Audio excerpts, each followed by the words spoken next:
Guys, we didn't have a show when Trevor Lawrence got his new deal done at the end of last week, so we didn't get to talk about it yet, and we want to talk about it now. Congratulations, as you see the numbers right there to Trevor. But let's dive into some more numbers, okay? Trevor Lawrence posted eerily similar numbers in 2023 as he did in 2022. His total QBR, the same, down to the decimal. That's almost unbelievable. He ranked 17th in both seasons. His completion percentage was also the same, and his yards per attempt were 1/10 off.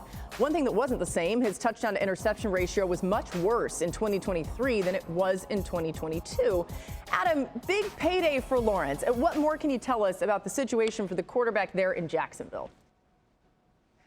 Well, Laura, the Jacksonville Jaguars made no secret of the fact that their goal this offseason was to tie down Trevor Lawrence in a long-term contract extension. And Doug Peterson said at one point in time, it will get done, period. And in fact, it did. The sides have been talking in recent weeks, and we've seen other quarterback deals get done to the point where right now this deal was able to come in at $55 million a year, tying him with Joe Burrow for the richest contract in NFL history. And of course, those deals will be passed at some point in time here, maybe relatively soon. But for the time being, Trevor Lawrence and the Jaguars decided to move ahead. Jacksonville identified Lawrence, former #1 overall pick, as somebody they wanted to move ahead with. And I think they're banking on getting more of the Trevor Lawrence that they got 2 years ago than the one they got last year. They're banking on upside, growth potential, all the things that they see, which is why they paid him so much money. But this deal got done last week.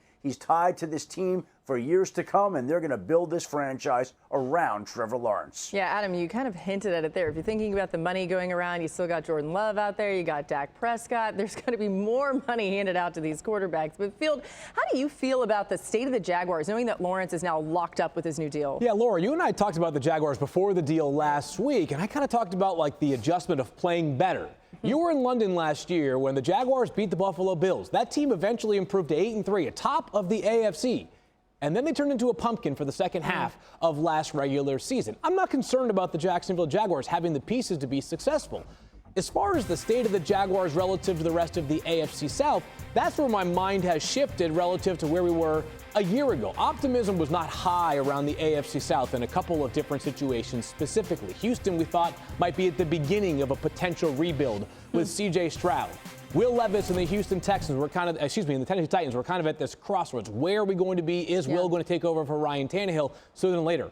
Look at things right now, though, in that division. C.J. Stroud just finished off one of maybe the best, if not one of the 5 best rookie quarterback seasons ever. That team looks like they are a freight train right now.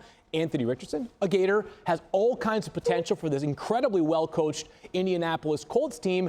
And the Titans spent big all-off season making themselves a more formidable foe. So while Jacksonville has the pieces in place, the competition around them, a whole lot stiffer. It's not a guarantee they run away with this division, which we thought could be the case regularly just a couple of years ago. Yeah, Fields makes a great point. We said this during the draft. This was going to be a division that had a bunch of young quarterbacks. Trevor Lawrence happens to be the old guy, but you mentioned the other 3 young rookie quarterbacks that have great potential. Trevor Lawrence has great potential. His problem is at times, he's injured. He got injured last year. This hurt this team. They only won they lost 5 out of 6 down the stretch and had a total collapse. Houston ran away with the division. Now, Trevor Lawrence is getting paid the money he's worth. I get it. He's a big-time quarterback, but he's got to show up now. He's got to stay healthy. This team has to get in the playoffs. But there's a fight in this division to who's going to win this division. And right now, if you look at it on paper, Houston might be the most exciting team in the division. I mean, I think that's well said and probably very true. Either way, the Jaguars have been so close, it feels like, these last couple of years. They wanted to make sure they locked up the quarterback. They've done that, and now we'll see what they're capable of going forward.